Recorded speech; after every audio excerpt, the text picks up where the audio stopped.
မြတ်စွာဘုရားလက်ထက်ကပင်စက္ခဒါယကာဆိုပြီးတော့ပုံနာကြီးတယောက်ရှိအဲ့ဒီတကားကြီးကဥဥဖြားဖြားအလှူဒါနကိုအမြဲတမ်းပြုတတ်တယ်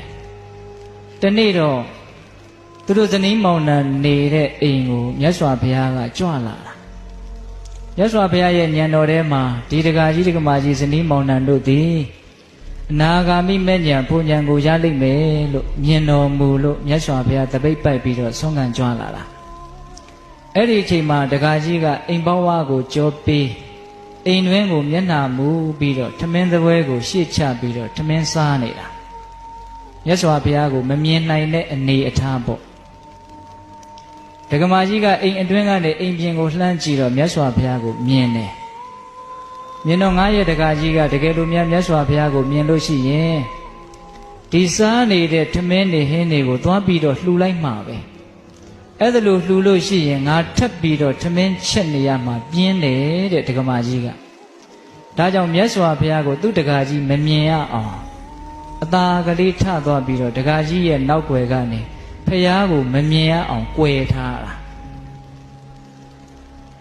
အဲ့ဒီလိုကွယ်သွားပြီးတော့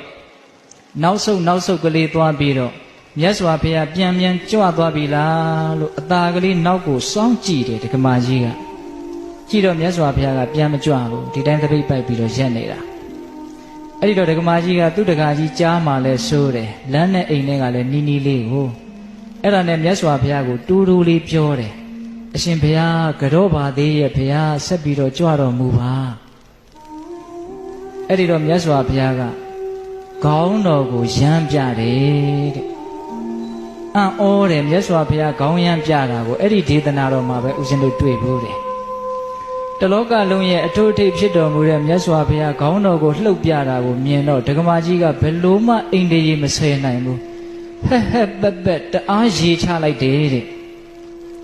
အဲ့ဒါလိုလဲရေလိုက်ရောမြတ်စွာဘုရားကရောင်နီကျော်6ပါးလဲလွှတ်လိုက်တယ်အဲ့ဒီလိုရောင်နီတော်6ပါးကိုလေဒကာကြီးကမြင်ရတယ်ဒကမာကြီးရဲ့ရေတံကိုလဲကြားရတော့ဘာများလဲမသိဘူးဆိုပြီးတော့နောက်ကိုလှည့်ကြည့်တာအဲ့လိုလှည့်ကြည့်တော့မြတ်စွာဘုရားကိုတွေ့သွားတာတွေ့သွားတော့ကြည်စ